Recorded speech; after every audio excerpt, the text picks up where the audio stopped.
Voilà, nous débutons cette édition avec une note de distinction.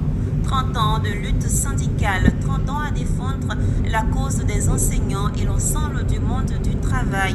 Il s'appelle Théodore Zadi Nyanya, président de la plateforme nationale des travailleurs de Côte d'Ivoire.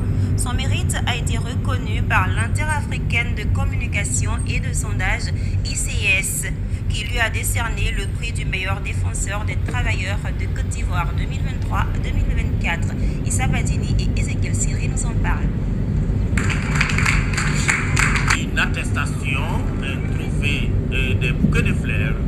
Ça y est, Théodore Zadi Nyanya entre dans les cercles restreints des détenteurs du prix spécial ICS. Entendez, Interafricaine de communication et de sondage dans la catégorie meilleur défenseur des droits des travailleurs.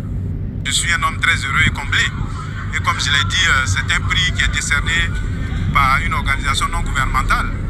Donc il y a un regard, je dirais, plus honnête.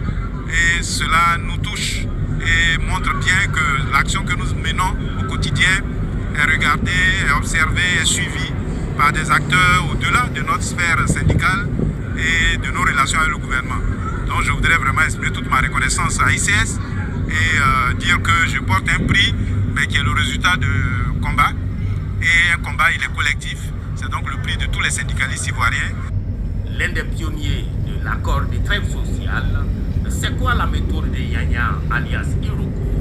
La question lui a été posée à cette occasion. Je suis par nature un homme modéré, un homme qui privilégie le dialogue, je n'aime pas la violence. Et ça, je respecte l'autorité avec qui je discute en démontrant l'intérêt de tout ce que nous mettons sur la table. Je pense que ça paye. Et c'est certainement cette méthode qui a tapé dans les premiers responsables de l'ICS. Pourquoi le choix de Zadi Nyanya? Monsieur Zadi Nyanya,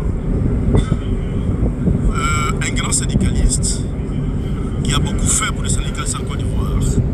Et aujourd'hui, le choix de Zadi, c'est parce qu'il a négocié beaucoup de trêves aujourd'hui, qui a facilité. Ça montre que le travail de la plateforme ne passe pas inaperçu. Et pour le bien-être de tous les travailleurs de Côte d'Ivoire, pour tout ce qu'il fait aujourd'hui, il a été honoré. Je suis vraiment fier. Depuis 2017, un accord de trêve sociale lie le gouvernement aux acteurs syndicaux, dont évidemment l'inspecteur principal au ministère de l'Éducation nationale et président de la centrale syndicale Plateforme nationale des organisations professionnelles des secteurs publics et privés, candidat déclaré au poste de PCA de la MISEPS. L'homme qui nous croit qu'au dialogue estime qu'il a contribué à changer l'imaginaire populaire envers les